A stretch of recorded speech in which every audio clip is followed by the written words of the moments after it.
Hello, everybody. Welcome, welcome. Just letting everyone in at the moment before 10 o'clock. So this is your time to grab a coffee or a tea before we start.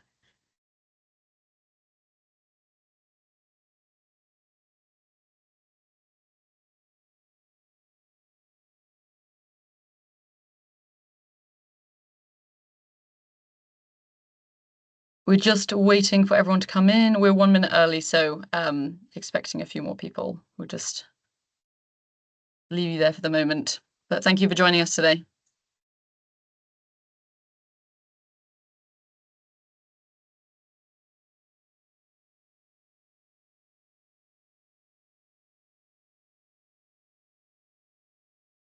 I'm going to leave it until 1 minute past 10, and then we'll get going with everything. So thank you all for joining.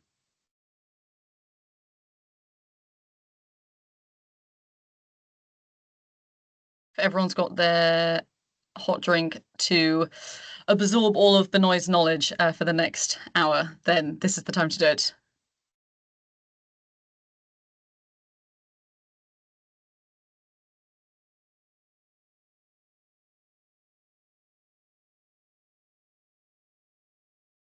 Okay, just give it 1 more minute.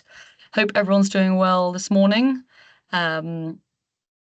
and your brains are switched on to learn about CUSC. Okay, in the interest of making people on time for things, I'm going to start. We are 1 minute past 10. So thank you so much for joining, everybody. I think we're still expecting some people, but I'll just let them roll in whilst I'm doing the intro spiel. Yeah, so thank you for joining the What the CUSC, Understanding the CUSC and How You Can Influence It webinar. You have come to better your knowledge on the CUSC, which is, of course, the grid code and connection and use of system code, which can often at times appear like a bit of a black box, at least for me, and I think other industry colleagues. So this webinar is about kind of demystifying some of the language around the CUSC and the process, trying to lift the veil on what happens with code modifications to make it easier to engage with, fully understanding the steps of modifications, and most importantly, how you guys can get involved, how industry can get involved to influence modifications, which are so important in helping the system evolve to de-risk projects and better reflect the landscape of the energy transition at the time. So we are fortunate enough, as I am not a CUSC expert, to be joined by Benoit Darcy. I will leave him to introduce himself more fully, but Benoit is a CUSC panel member, so he really knows the ins and outs of the process. And he's going to give us a bit of a breakdown of, the process for code modifications with some examples, also touching on what's coming up for the CUSC with Ofgem's energy code reform being worked out right now. So hopefully it's very illuminating for lots of people, including myself. So the webinar is for anyone, new colleagues who are coming in, also those who've been working in industry and never really fully grasped the CUSC and the full process. We want all of you to be involved, ask your questions. To be clear, the webinar is about the process itself for modifications. So we're not going to be going into any specific modifications beyond for the use of examples. So if you have any questions, they can be on the specifics of the process, but not any specific modifications for today, because we want to make it relevant for everybody. The format will be a presentation by Benoit, and then Q&A, where we really want to hear from you guys. It's a safe space to ask things around the CUSC. So you can either raise your hand and we can unmute you and you can ask your question directly, or you can pop your question into the chat and I can ask it on your behalf. And you can pop your questions in throughout the presentation. If it's a clarification question, we can address it in the middle of the presentation. Otherwise, broader questions we'll leave to the end. But yeah, thank you so much, everyone, for joining us. Hopefully you find it useful. And I should probably introduce myself. Sorry, I'm Holly. I'm the Grid and Systems Policy Manager for Scottish Renewables, just the mediator of the webinar today. So without further ado, I'm going to pass over to Benoit. Thank you, Holly. Hope everyone can hear me nice and clearly. So this actual webinar came about actually with a conversation with Holly at a conference a few months ago, where some questions are asked about, or something urgent's come up which members are asking about, what do I need to do? And this is born into more of a kind of a learning teaching exercise, just explain what the CUSC is, what the panel's role is, and all the different kind of facets that go together that hopefully gives you and demystifies some of it for you. The CUSC itself is huge, so I'm not going to go through to all of it, but I'll try to go through areas which I think may be of interest and value to you. So just quickly about myself. So yeah, as Holly mentioned, so I'm Binoy Darcy. Whilst I'll go on about how this is all about an independent process, I've clearly used my company's EDF branded slides, but there goes. But that's the only thing you'll see. But really, the presentation is about the independency of this entire process. So I'm serving as my second term as a CUSC panel member. So those elections occur if it's a 2-year term and you stand for elections, the next term is coming up later on this year, where anyone who's a member of the CUSC, so any generator, supply, demand embedded who've got a license, can obviously vote into the process. And I'll mention the word independent several times because it's absolutely essential just to understand that role as well. Right, let me start by going through just some kind of hopefully some basic but interesting points just to kind of take you on the journey in terms of what's happened. So as I mentioned, the CUSC panel, they essentially oversee the administration of the CUSC, and the CUSC is, in the way I look at it, is the user manual for absolutely everyone who connects to the transmission network in terms of how you use it, how you connect, even how you get billed, down to all those levels. So it encompasses a lot of different schedules. When we talk about CUSC in terms of charging, there's specific kind of section within the CUSC, generally section 14, which details all how charges happen and how you pay intermittent, non-intermittent, all these different components to make up your generator cost. So that's generally what the CUSC, that's what we're trying to, as CUSC panelists, oversee and administer. And I'll come back to the independence straight away. Whilst we all have expertise from different suppliers, so we have people from Scottish Power, from Innova, we have SSC, we have lots of different people on the panel, all from different varying organisations. Our primary role is to make sure that the rules that are governed within the CUSC is followed. And I'll take you through some examples of how some modifications are raised and what our role is in terms of determination, and how the influence of kind of decisions, not in terms of a nefarious way, it's in terms of trying to inform CUSC panel members or the process that something has come up which may be urgent, which we may need to address, because as you can probably quite imagine, there's quite a lot of activity happening within modifications at the moment. So very simply, somebody would raise a modification to say, look, there's a defect, and we call them defects in the CUSC. So something can better serve either charging, connections, and so on and so forth. So the CUSC panel members, the first job is to assess that and determine whether or not it is a valid modification, and which governance route it will go through, which is primarily, if it's a kind of a chunky modification, it generally goes through work group stages, and therefore there'll be work groups formed, and people will join that and obviously report back to the panel on the outcome. So the panel's role is also to try to help and advise on terms of reference to make sure that the work groups are able to effectively and efficiently kind of get through a modification and return it back to the panel for their decision, which then goes on for a determination by Ofgem. And I just want to make a point that the actual recommendation from Ofgem, from the panel, is kind of our guidance, and this is where it comes to how do we make those decisions. And clearly, I've mentioned we all work for different companies and we obviously have different interests as well, but what we have to clearly do is we have to take a set of applicable CUSC objectives. And these objectives are generally things like, will it become an efficient process? Will there be an improvement in cost reflectivity? Will it meet European codes, and so on and so forth? There are set criteria that we have to judge against, and that is what we make our decision on. We can't make the decision on, yes, it's better for a party because it will save them money or so on and so forth. It has to be demonstrated that actually it meets the CUSC objectives. So there are always lots of debates when you kind of get close to that line.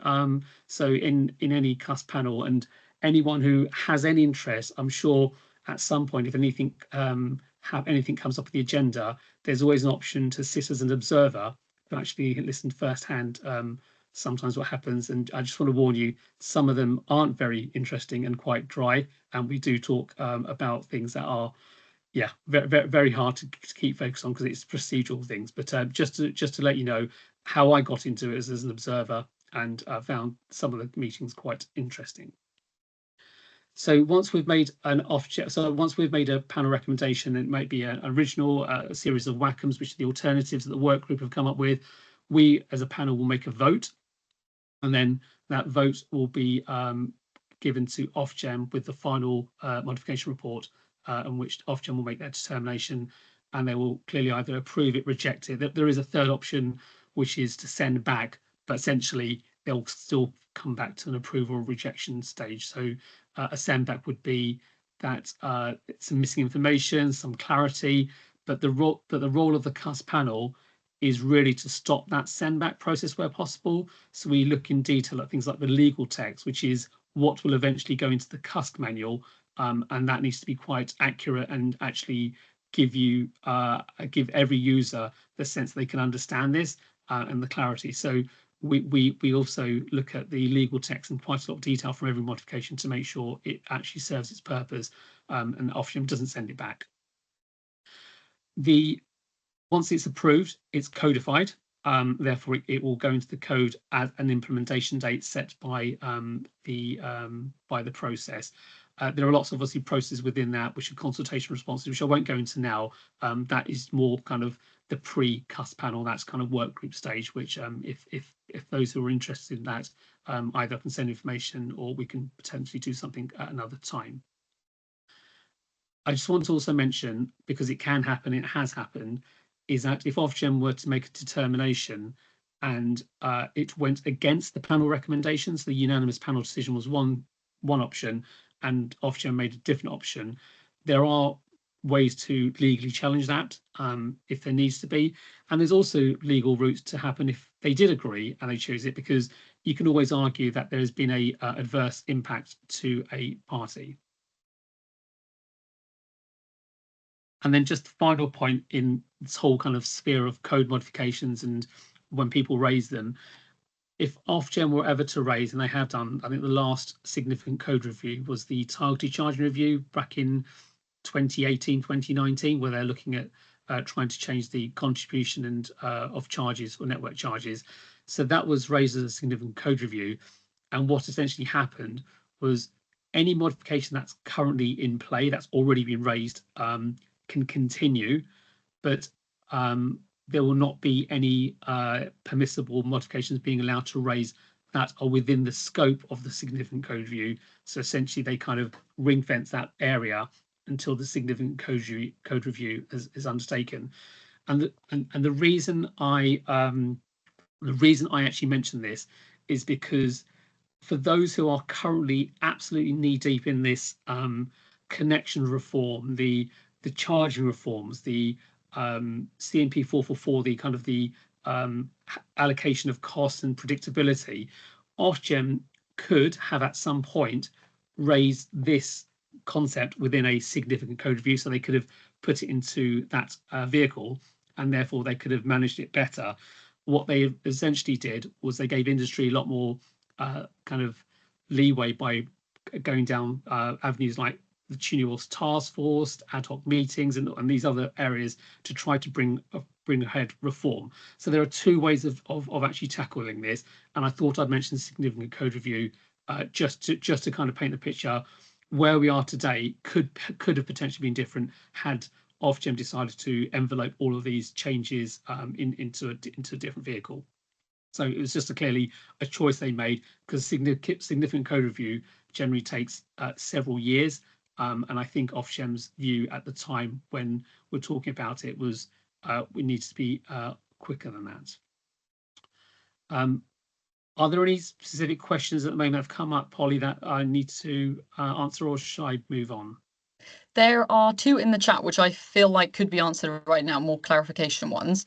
Yeah. There's one from Paul Hewitt who's asking, are there government/slash non-commercial representatives on the CUSC panel, or is it all industry? So we have, that's a good question. We have a consumer rep on the panel. So from citizens, so he's on there. We have other areas of different codes. So we have someone from Elexon on the panel as well, or actually not actually on the panel, as a contributor. So yes, we do have non suppliers on the or generators, and the chair is fully independent as well, and their role is to make sure everything is kept independent and the rules are followed. Perfect. The other question was from Morgan Donnelly, asking who funds the CUSC panel and where does that money come from? So I'm going to give a slightly vague answer. I think we all pay transmission charges through our license agreements, and that's essentially where it's funded. So the NESO will have a budget. The likes of myself and other panel members, we get dispensation from our company to allow us to participate in the panel without remuneration. So our company essentially covers that cost. We could ask for expense and things to happen should we wish to, but I don't think that actually happens. Our company generally pays for that. So all the meetings, but I'm sure the NESO and within their budget do like to pay for sandwiches and things when we do go for face to face. That's allowed. It's allowed. CUSC panel gotta eat. Yes. Those were all the questions for now. So I'll let you carry on. Thanks, Benoit. Okay, thank you. And I've just put a link in this page which actually details what I've said in a lot more detail, but things that I've just pulled out things that I thought were of interest. So I'm going to move on to kind of prioritization, which I think has probably been one area. And again, I'm just, because I've not had people come up to me or other CUSC panel members very recently in terms of why why is this modification not high? Why is this modification here? So the modification, when it's raised, is assessed by the panel, and at that point an assessment is made on where it sits on the prioritization stack. So prior to 2023, and just for those who don't understand in terms of when you raise a modification, it's a sequential number. So CMP is the the modification proposal, CUSC modification proposal, and it starts at 1, and it's now at, I don't know, 455 or something like that. So in the first decade or 15 years, it went from 1 to about 150, so not very many over a decade. Then it went to about 50 in a couple of years. Then it's gone to, I would say, I'm just guessing broadly, but I'd say close to about 60, 70 in about 2.5 years. So what that tells us is that the system, in terms of the CUSC administration and the rules behind CUSC, need to develop quite quickly as new technology comes on. They need rules for these. So what happens is we end up having lots more modifications to change the CUSC manual, and it gets as petty as if we need to have a grammatical change on something in the CUSC because it's not clarified. We have to still raise the CUSC modifications. It may not go through a work group process. The CUSC panel may advise that it's actually just a typographical or something, and it can proceed in a different route. But essentially everything that needs to be changed by the CUSC, it needs to go through the panel at some point. So why is prioritization really important now? Well, we had a significant amount of industry resources. I'm sure many people on this call also may either have been involved or know people who've been involved in the connections reform last year, which essentially took people 4 or 5 months of their life. I understand people saw the other members more than they did their own family and children at times, and they were absolutely immersed in the connections reform process. So what happened was there was a hiatus put on CUSC modifications, so other modifications were essentially stalled until they could get this modification over the line, which was deemed the most important thing at that particular time. What that essentially has done is cause kind of a backlog and a queue of modifications that are all important because they've been raised, and they're important subjects, but the resources and the time available to deliver them wasn't sufficient. So therefore, you would have to prioritize which modifications are higher than others. Some are clearly so the ones I will touch on again in a moment when I come to urgency. But if a modification is raised as an urgent modification, and I'll explain how that comes in a moment, that's generally given a high priority, given the fact it will have a significant impact on user or users. So that one is probably almost given. And then there is a kind of debate. And again, I'm not going to lie and say we go through every single one and tick and make sure everything is in line and all the modifications side by side. What we try to do is, with the help of the proposer, with the help of code admin, we try to make an assessment in terms of what kind of impact and the complexity of a modification will have and how quickly it can be completed. And it can even be where we have a modification, it's kind of medium, but what we've realized is actually it's super, super simple to do, and it may benefit people. It will get out of the way quite quickly. And therefore, we may adjudge it to give it a slightly higher level because it actually can fit in and get in and out of the system. But broadly, that can happen. But broadly, we look at it based on impact to users, and we use a set criteria. And you'd be unsurprised to know that is also codified. So we can't decide what we think is complex or the explanation of complex. We have a list of and explanations as to what to follow. So every time we get a list of so on Friday we have a CUSC panel, and I've been given the matrix of the prioritization. And so one of the roles I'll be doing this afternoon is to go through them and see has there been any change or is there any changes needed on any of those. And all the other CUSC panels will do the same exercise, and then we'll get together on Friday and have a discussion about whether we can move things, and whether code admin have now told us we're at the end of the process of 2 or 3 of these modifications, then we've got more bandwidth to escalate and kind of get more modifications to a higher level should they need to be. And when I say should they need to be, some modifications don't actually need to be high priority. They're not time limited as some other ones are. They're kind of nice to have and it will help, but they may not be as time limited as other ones.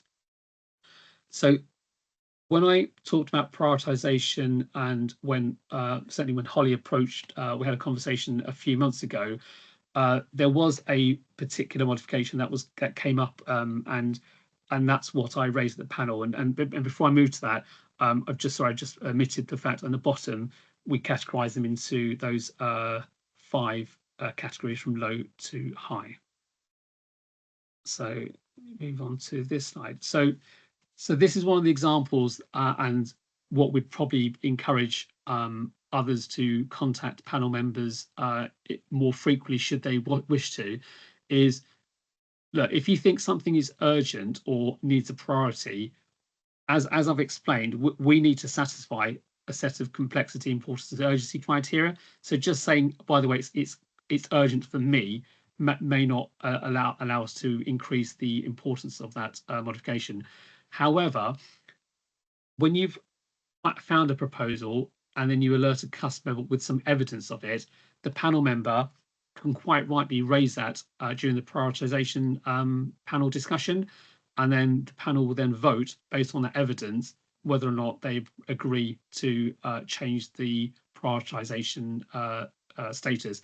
And so this is why we as panel members have only got the amount of information we've got. We don't actively, whether we'd like to, try to search for it. We dedicate one day a month, the last Friday of every month, to the CUSC panel. So that's pretty much, we've blocked that out. We have the panel papers that are received 5 days in advance.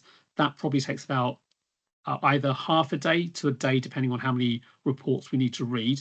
And then we've got ad hoc requests during the month. And then we have special CUSC panels, which can happen if an urgent modification is received. And I'll explain that in a moment as well. But essentially, we're dedicating probably about 3 to 4 days a month on the CUSC panel.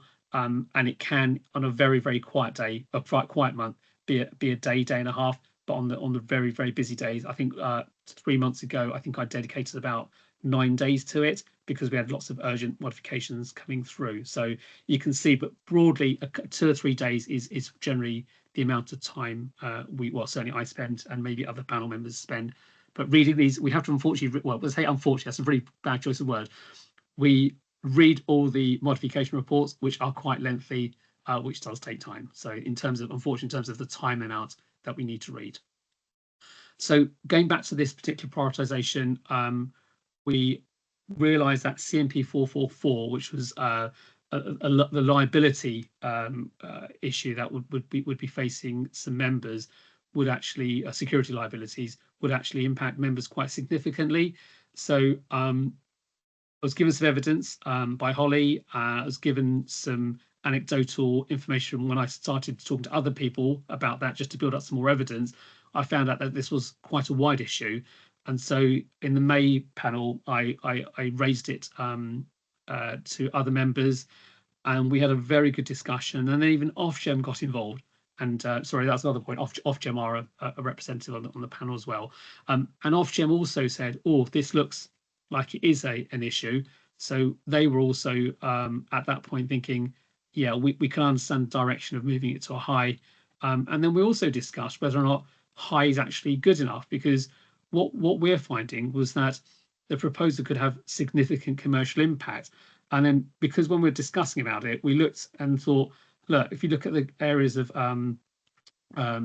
the kind of rationale for what the criteria for urgency is, which I'll come on to in a minute, we thought, oh, that might have met that criteria as well. So I'm going to come on to that in a minute.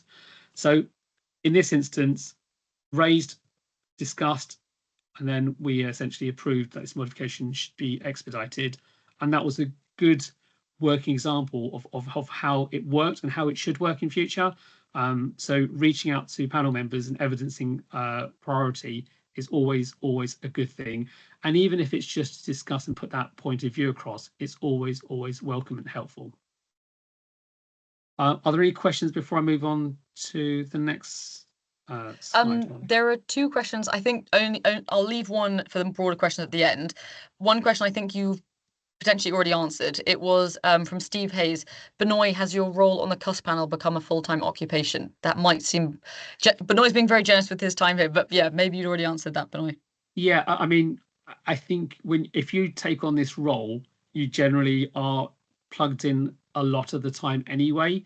Officially, we have duties that we have to do, but if a modification comes out, I won't lie, I will eagerly go onto the CUSC page and read it and absorb it, because that's kind of my interest area as well. So when you say it's a full-time job, maybe by the fact I want to make it a bit more of a full-time job as it should be, but it's just to keep abreast of everything that's happening. But it's not technically, no. Yeah. The other questions I'll probably leave till the end because they're a bit broader. So I'll let you continue, Benoit. Yeah, fine, okay. So let me so I thought I had a slide on urgency. Let me talk to you about the urgency aspect here as well. So let me just do. Oh, here we go. Sorry, this is the urgency slide. So I'm slightly out of order. So urgency. So when you raise a CUSC modification, there is an option to ask for it to be put into an urgent status, and not through the normal governance process where code administrators will work with the proposer and say, look, we want this implemented in 2 years' time. This is how many work groups we'll have over that year. This is when the stages happen, the consultation goes out, the CUSC voting, the panel, that generally happens. And it can happen broadly on a relatively modest, complex modification that could take about a year in the process. For those who, again, experienced the connections reform, that work could quite easily have taken 18 months worth of work, and it was condensed into several months. So what's happened was, when you get an urgency request, there has to be one of the criteria met, and the criteria is a significant commercial impact, it's a safety or security aspect to the system, or there is a breach in any legal requirements. So the specific criteria we have to assess. I've never seen anything that has been presented that has not been A, because for us it's generally charges, and therefore it generally has significant impact on commercial users. So we have instances where this particular modification, CMP 452, came in a few months ago. I think it was in March time. And what had happened was, the way the rules are currently set out is if you connect to the transmission network at any time between the 1st of April and 31st of March, you are liable to pay the entire cost of, or the contribution to transmission charges. That's the way it works. There is a modification out there which is looking to prorata that, which is great, and that will be obviously going through the process. With this particular modification, what is raised because there were some parties who were getting delayed connections to the grid, which meant that they weren't going to connect at a date they originally thought. It was going to be later and later into that charging year, and essentially could be up to just a few weeks before the connection. And therefore, it seems quite rightly strange that you'd pay the entire year's contribution just be connected for a few weeks. And we discussed at the panel, and this is quite an interesting one, which I thought I'd raise this in this presentation, is that panel members have to weigh up lots of different things but follow the rules. And would this party, could we judge that this party is going to be financially impacted and commercially impacted by the rules? Well, yes, they are being. So we could quite easily say, yes, there is a urgency criteria to be met. But what we didn't take into account, and partly it's because it's maybe a bit of a grey area, is that, well, this instance could have been mitigated before by other actions and other routes, and therefore, whilst it's urgent now, it could not have been urgent several months ago had other actions been taken. So it's almost trying to say what the counterfactual would have been several months ago. So the panel can try to provide a view, but in this instance, the reason I've raised this one is every panel member is urged to write a statement to explain the reasons why they've chosen urgency, not urgency, and the rationale. And therefore, it gives Ofgem a guidance as to what their thinking was behind reaching that decision. And I can't remember exactly what I'd said, but I said it definitely has an impact commercially. It could have been raised earlier, and obviously I have sympathy for the fact that it may impact a party. However, other routes could have been taken. So just to say, I think it's urgent. However, other things could have happened. And that's all we need to do as an independent judgment. We can't say whether or not we agree or disagree. We just have to be factual. And then Ofgem's decision was, yes, they agreed that it had potentially has an impact on a consumer, on a customer. However, they also concluded that actually this could have been mitigated prior because the rules hadn't changed. It is just a timing that you've raised it, because the financial liability could be increasing at a certain point in time. So there are two different factors we had to consider. So in this instance, Ofgem said, we're going to reject this proposal, but equally other proposals, going back to the one that I spoke about earlier, which is CMP 447, that has just gone through a special CUSC panel. I think it was I'm trying to remember last week. These days and weeks emerging, maybe in the last 10 days. And we agreed that the panel agreed that it should be urgent because of the significant amounts of money involved. And then Ofgem also agreed, and now that's been expedited to a urgent status, and that timescale will now be delivered in time for, I think it's gate 2 of the connections process in a few months' time. So that's a really good example of the panel previewing a modification which was raised to and alerted to us, and that actually turned into an urgent, and other modifications which were urgent or perceived to be urgent but actually weren't because of the rules didn't dictate it. Okay, are there any other questions, Holly, before I move on? No questions, so you can keep rolling. Okay. Oh, sorry, I've just seen something about 447, which might is something just flashed about 447? That one just popped up. It is a question about the specific mod. It's from Steve Hayes. We are quite interested in the CMP 447. How do we access a list of works that will be designated for removal? I'm actually a silent observer in the group, and I don't think that this has been drafted yet. So, but I think, Benoit, maybe I'll turn to you. When that is drafted, you'll be able to see it as part of the workgroup Yes. papers? Yeah, absolutely. So commercially sensitive information won't be available. However, the process in terms of what and how it works should be and develop quite quickly. So if Holly, if you're on if you're an observer, you'll obviously get all the papers coming through. I think the meeting starts on Friday, isn't it? I think the first meeting's on Friday, but There was or already a tomorrow. first meeting actually. There's another Okay, meeting tomorrow, but yeah, the tomorrow. work That's group it. papers Tomorrow. are also publicly available. So there's a summary of the working group from last week as well. Yeah, and again, I'd urge whoever wants to keep on top of it. You'll have the opportunity to respond through workgroup consultation reports if things you need to find out or you want. But with all these things, because it's an urgent timeline, proactiveness is always the key for these ones, because you don't want to slow the process down whatsoever. Yeah. As a quick jumping in there, I do have a little mailing list of people interested for Scottish Renewables on 447, where I'm giving some key updates. Steve, I think you're in it, but if not, I will check and add you back in. But let me know if anyone else wants to be added. Otherwise, Benoit, I'll let you continue. Yeah, okay. So in terms of the CUSC process, that pretty much, and I appreciate there's probably a lot of information to go through.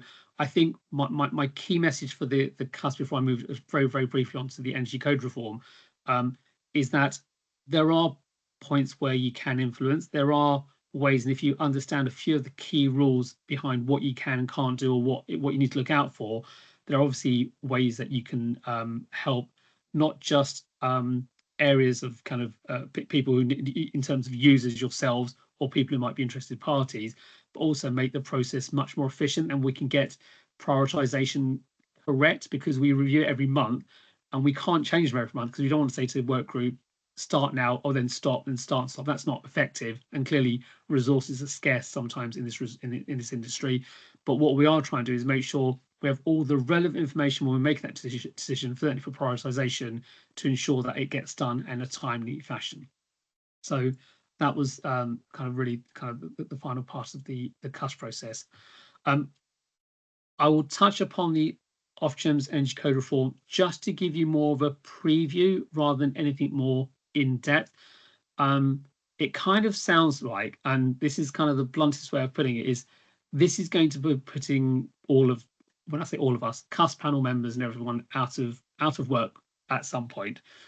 The reason this is happening is we have open governance at the moment. Open governance meaning any interested party can raise a CUSC modification, and then that will be assessed for prioritization and all the stuff I've talked about how we do it through a CUSC panel. Well, that's being replaced through the energy code reform, where Ofgem are at some point soon, at the Charging Futures Forum last week. For those who were dialed in, Georgina Mills said that there seems to be their intention. I think, I can't remember the word, their aim or their something was vague enough for them to say it should be coming out, some information to give what the strategic direction of code modification will be in the future. And then they will appoint a series of code managers. So this is a competitive process. So just hypothetically, it could be somebody like the NISO with the expertise who may form part of the code manager, but not necessarily them. It could be another party who has the same expertise, and they will essentially be in responsible for delivering that strategic direction from Ofgem. And they will hold work groups and all the other good stuff with industry folk to try to make sure that those modifications and those reforms are correct and deliver the purpose, and then they obviously deliver that solution via through Ofgem as well. So that is kind of a slight change. Why are they changing this? Well, at the moment you can probably understand that there are lots and lots of modifications going through, and lots of them are what are you paying for onshore wind, offshore wind, what does storage pay, how much contribution should they do? There are lots of modifications, and that's broadly down to the charging rules that were kind of developed over a decade ago. Were broadly based on, actually not a decade ago, sorry, over 15 years ago, were broadly based on thermal, centralized generation. And then when they did the project Remit, which was to introduce the cost allocation for renewable energy, so around about 2013, 2014, they recognised that actually renewables going to connect and they should pay a proportionate amount and not the same amount as fully non-intermittent generators. So that developed, and now we're having the next change where that is being sped up by government targets of net zero, CP 2030, and so therefore things need to, when I say things, sorry, reform needs to move at a faster and more agile pace, and therefore the energy code reform is meant to support that and streamline some of that process. So in order for them to deliver this, they do actually need some secondary legislation through Parliament, which is progressing. So that's going to happen. And the reason I've mentioned that is because that will then give indication of when it can actually be implemented, because you have to have legislative agreement before you can move on to this stage.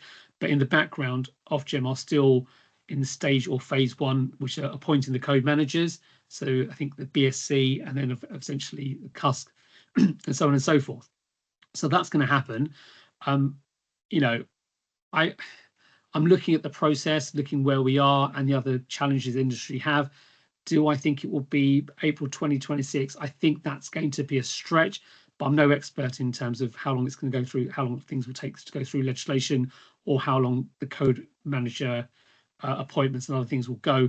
But I think that sounds to me a little bit ambitious. I wouldn't be surprised if it moves later on this year, later on 2026, early 2027.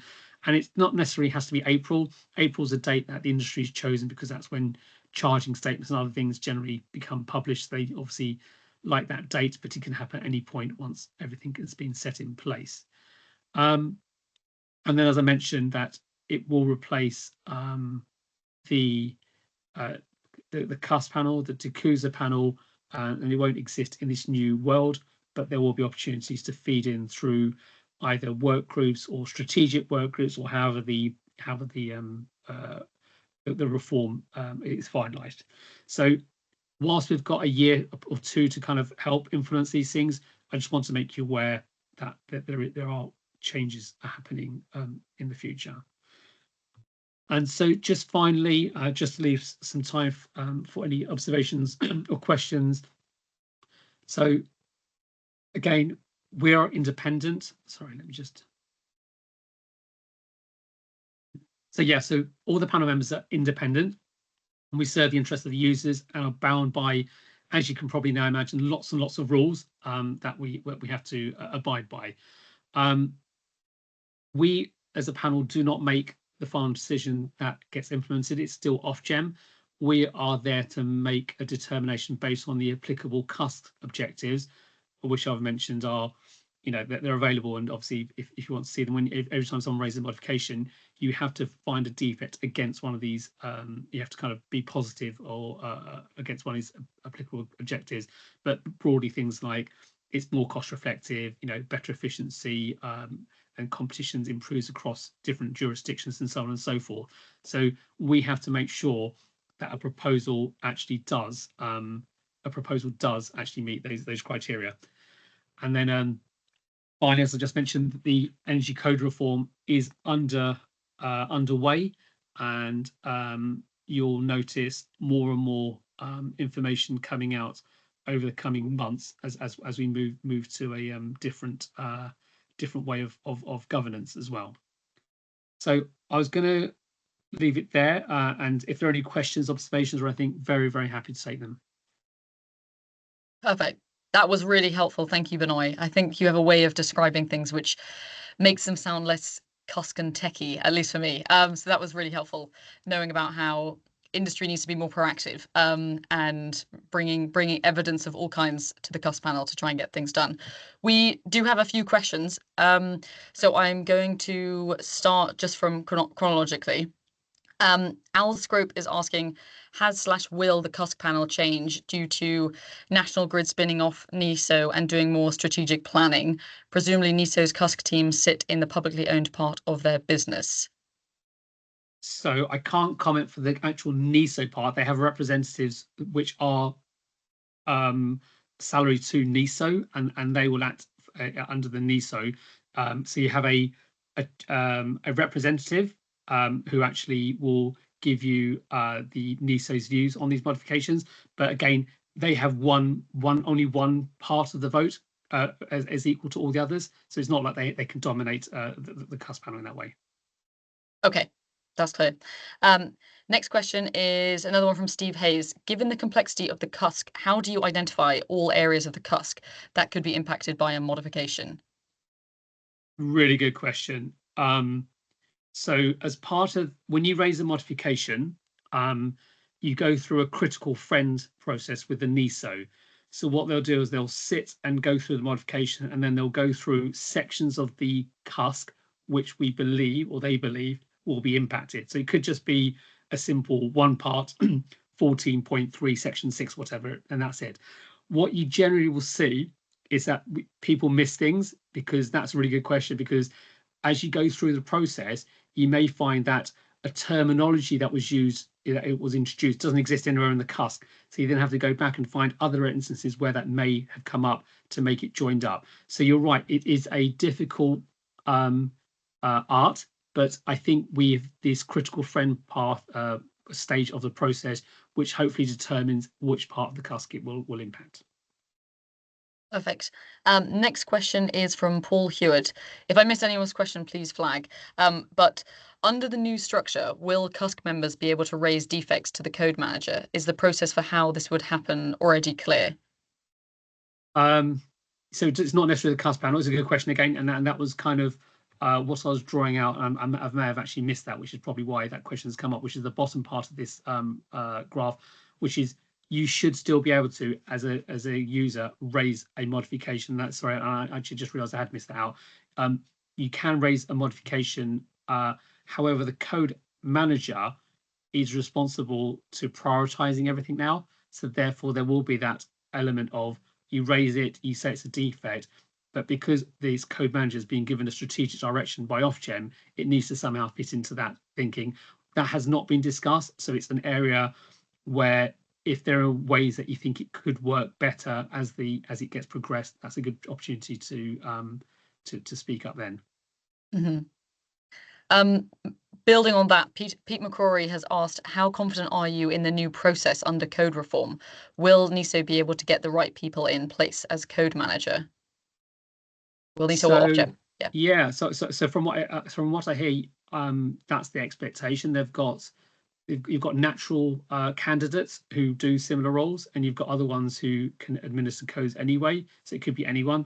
I think the requirement is based on a set criteria. It sounds very much like a broken record. Everything seems to have a criteria, and everything has something. There are rules that have been set up to determine the best process, because it has to be an open and transparent process.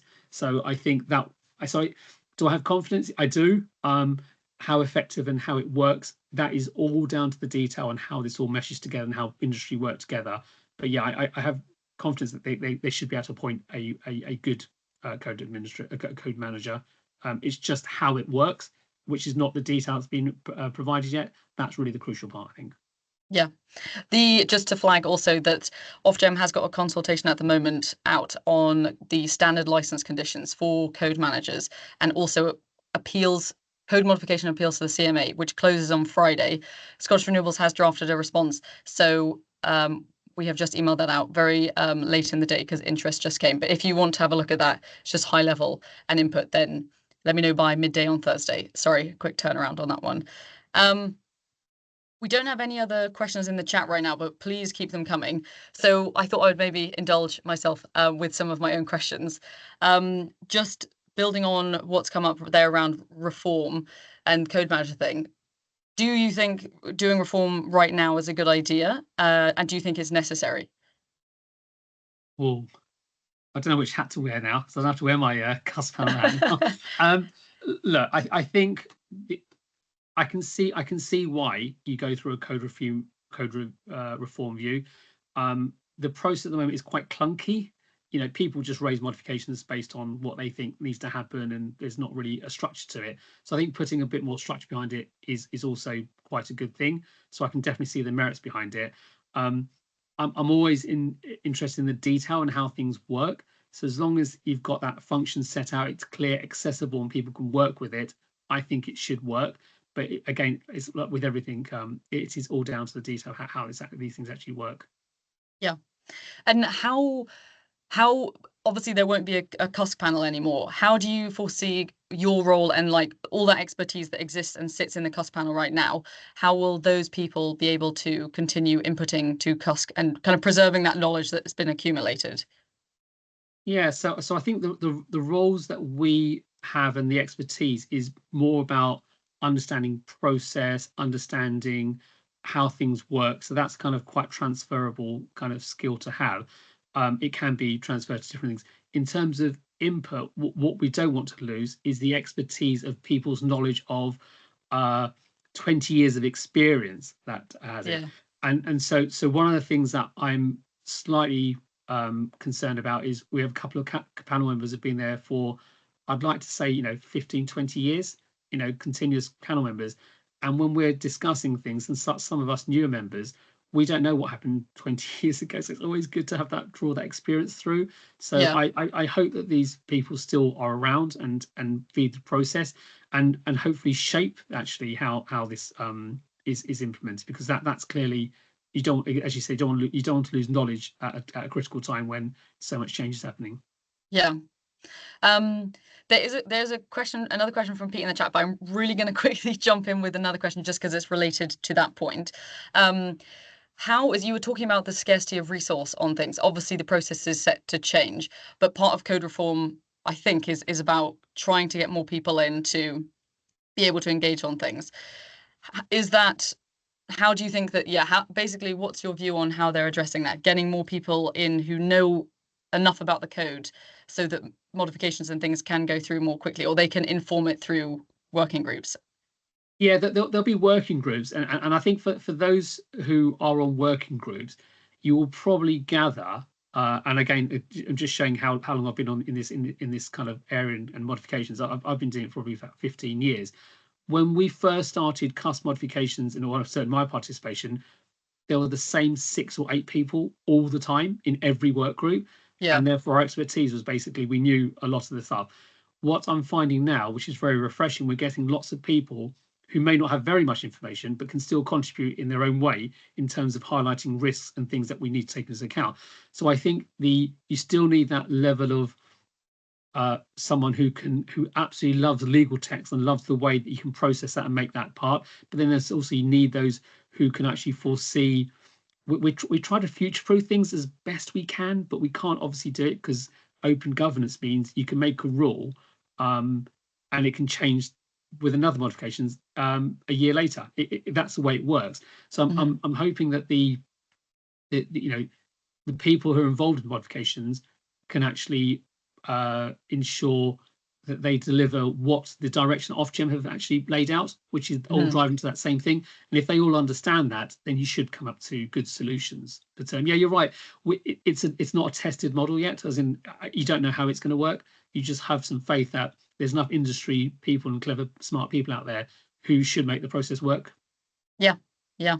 And there are, as you're talking about with the detail of this going forward, there are lots of consultations coming out from Ofgem on various iterations of, not iterations, but like parts of the process. So definitely look out for those. Pete McCrory's question, what is the process involved in triggering an SCR, significant code review? Is it only up to Ofgem? I believe so. Yes, they have the powers to raise the significant code review. And just to give you a practical example, for those who remember the CUSC task force, that was a few years back.